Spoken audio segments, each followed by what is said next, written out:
दोस्तों नमस्कार। आप सबका सारांश के मंच पर स्वागत है, वंदन है, अभिनंदन है।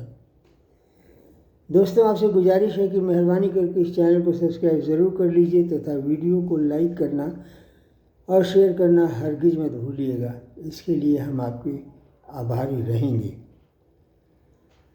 जय श्री राम। आज का ये वीडियो राष्ट्रवाद के नाम। दोस्तों एक वक्तव्य है जिसे डायलॉग कहा जाता है। संभव है इस डायलॉग को आपने स्वयं सुना होगा, टीवी पर देखा होगा, सुना भी होगा, या बहुत संभव है कि आपने किसी अन्य के हवाले से इसे सुना होगा या जाना होगा। वो डायलॉग है, जब कोई बड़ा पेड़ गिरता है तो धरती थोड़ी कांपती है और थोड़ा उठापटक तो हो ही जाता है। दोस्तों ये डायलॉग बहुत ही फिट बैठता है बंगाल के चुनाव पर। हालांकि ये डायलॉग दिया गया था स्वर्गीय श्री राजीव गांधी के द्वारा जब इंदिरा गांधी की हत्या के बाद सिखों का नरसंहार किया गया था। उसमें सिखों के जख्म पर कोई मरहम लगाने के बजाय केंद्र सरकार ने नमक छिड़कना ज़्यादा सही समझा और उसने कहा कि अगर कोई बड़ा पेड़ गिरता है तो ऐसे वैसे सब होता है। बंगाल में जब ममता बनर्जी हारी हैं तब आप देख सकते हैं, तब आपको महसूस होगा या हुआ होगा कि कितना ज़बरदस्त प्लानिंग था। पुलिस के पैरेलल टीएमसी के कैडर खड़े कर दिए गए थे। हर आदमी उसमें अपराध करने के लिए मजबूर था और सबके दिल में दीदी का इतना खौफ रहता था कि वो कुछ और सोच ही नहीं सकता था। आपको याद होगा जब ईडी ने कुछ फाइलें और वहाँ से उठा लाई थी अपने रेड में, उसे कवर करने के लिए ममता बनर्जी खुद अपने डीजीपी और अपने चीफ सेक्रेटरी के साथ सीधे गई और वहाँ से उन्होंने फाइल छीन करके उस फाइल को ऐसे पकड़ करके खड़ी हैं। सब लोग फोटोग्राफ्स ले रहे हैं और वो बुलंदी से कहें कि हाँ ये फाइल मैंने, मतलब कह नहीं रही है, सी इज पोजिंग लाइक दैट, कि ये फाइल मैंने इस ईडी के ऑफिस से लिया और लेकर जा रही। उसके अलावा कुछ लैपटॉप थे, कुछ और भी चीज़ें थी, लेकिन मुख्य चीज़ वो फाइल थी। इतना बड़ा साम्राज्य ममता बनर्जी ने बना दिया। और भी कुछ बहुत सारी घटनाएं हैं। आपको याद होगा सीबीआई जब रेड करने गई तो जिसे पकड़ करके लाई उसे तो छोड़ दिया गया और जिसे पकड़ करके लाई उसे वहाँ की पुलिस ने गिरफ्तार करके जेल में डाल दिया, सलाखों के पीछे रख दिया। उसका FIR लॉन्च हो गया। अब बाद में जैसे बिसर और खुद जाकर के धरने में बैठ गए CBI ऑफिस में कि CBI ऑफिस बंद करो। ये हाल है खुलेआम। ईडी के कार्यकर्ता जब गए तो खून से लथपथ होकर के, खून बहते हुए जख्म को लेकर के, मारपीट का लेकर के बेचारे किसी तरह अपने घर गए होंगे। इस तरह की व्यवस्था थी। शायद आपको मालूम हुआ होगा, शायद आपको नहीं मालूम होगा, लेकिन ये अभेद्य किला बना करके ममता बनर्जी बैठी थी और वो निश्चिंत थी कि इसमें अभी 15 वर्ष और कोई जो बहुत प्रचलित डायलॉग है, कि कहीं से परिंदा भी पर नहीं मार सकता। लेकिन कुछ ऐसी रणनीति की गई, कुछ ऐसी प्लानिंग हुई कि वो महल बिखर गया। और अब ममता बनर्जी सीधे खड़ी हैं सत्ता विहीन। उन पर दो तीन आरोप कुछ इस तरह के लगेंगे। पहला तो ये कि CAA का विरोध उन्होंने किया था, नहीं लागू होने देंगे बंगाल में। उसके बाद उन्होंने कहा था कि एक भी SIR जब होने लगा तो एक भी बंगाली या वोटर लिस्ट में एक भी वोटर का नाम कटेगा तो मैं समझ लूँगी। और तीसरा वक्फ अमेंडमेंट एक्ट में कहा था कि ये कानून ही यहाँ लागू नहीं होगा। As if she was Prime Minister of some another country and remaining India is some another country। है, इन सबसे एक बात यहाँ थोड़ा सा ध्यान देने की आती है कि ये नेता ये लोग किस तरह के, किस मिट्टी के बने हुए होते हैं। मतलब करप्शन भी करते हैं तो खुलेआम करते हैं। मैं कहना ये चाह रहा हूँ कि SIR प्रोसीजरली क्या था, मतदाता सूची का शुद्धिकरण, यानी मतदाता का जो भी दिया जा रहा डिटेल उसका फिजिकल वेरिफिकेशन करना था, बस यही अलग से था, बाकी सब तो सेम था।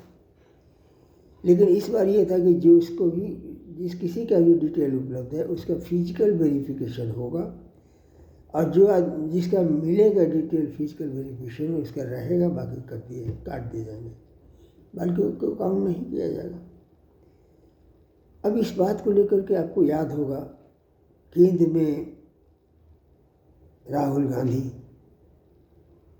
और हर स्टेट में एक एक आदमी, इधर राजद राष्ट्रीय जनता, उधर अखिलेश यादव, ममता बनर्जी तो यहाँ थी ही, स्टालिन, ये सब लोग विरोध में क्यों उतर गए? जब ये यूजफुल और हेल्पफुल प्रोसीजर है इलेक्शन कमीशन के द्वारा और ये निष्पक्ष है, तो फिर इसका विरोध क्यों किया गया? और इसका विरोध इंस्टीट्यूशनली किया गया और लंबे दिन तक किया गया, तब तक जब तक कि सुप्रीम कोर्ट ने ममता बनर्जी को ये कह के नहीं हटा दिया कि सुप्रीम कोर्ट के जिम्मे और भी बहुत सारे काम हैं, केवल बंगाल की फाइल देखना नहीं है, और this writ is been disposed of. उसके बाद से SIR का विरोध रुका। उससे भी बड़ी बात कि जो इन्फिल्ट्रेशन के होते, जो घुसपैठिए थे, उनको बाहर नहीं जाने देंगे। अरे भैया क्यों नहीं जाने दोगे? ये देश तुम्हारा है, तुम लोग तो प्रिविलेज्ड सिटीजन हो इस कंट्री के। जो लोग एक्चुअली अपना टैक्स देते हैं, वो किस मेहनत का टैक्स देते हैं वो उन्हें ही मालूम है। लेकिन ये सारे के सारे खड़े हो गए कि नहीं, एक भी बाहर नहीं जाने देंगे। और उसके बाद तो फिर यहाँ तक उन्होंने कह दिया राहुल गांधी जी ने कि इलेक्शन कमीशन वोट चोरी कर रहा है। मतलब EVM में वोट चोरी कैसे किया जाता है? और अगर चोरी किया जाता है तो आप भी चोरी करके बन जाइए ना, या आप पिछली बार जो चुनाव जीते थे आप भी तो चोरी से ही जीते थे, इलेक्शन कमीशन के कृपा पात्र तो आप भी थे।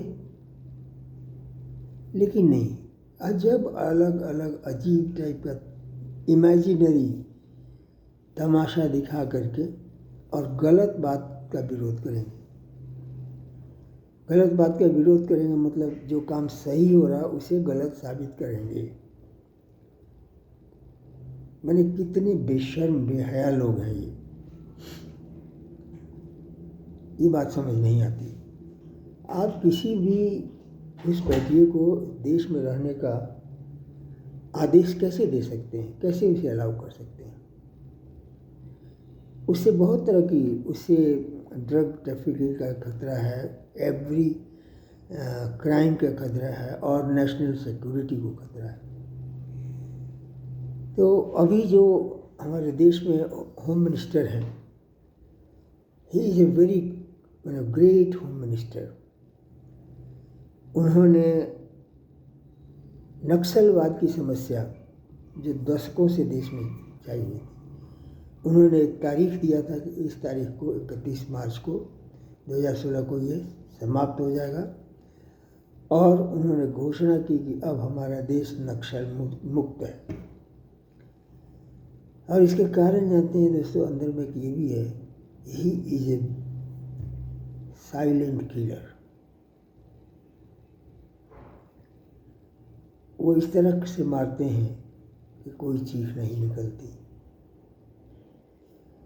और अभी ये जो पेड़ गिरा बंगाल में, उसकी जगह पे जो दूसरा खड़ा हुआ, वो तो योगी आदित्यनाथ जी के चरण छूकर प्रणाम किए योगी के नाते, और आदित्यनाथ जी ने अपना ये उड़ा दिया साफा गेरुआ रंग का, और उस साफा के गेरुए रंग के पावर को उन्होंने ये किया कि धड़ाधड़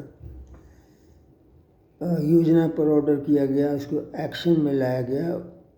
किसी ने नहीं सोचा था कि कलकत्ता में ये जेसीबी चलेगा, बुलडोजर जेसीबी कलकत्ता में चलेगा, अब चल रहा है।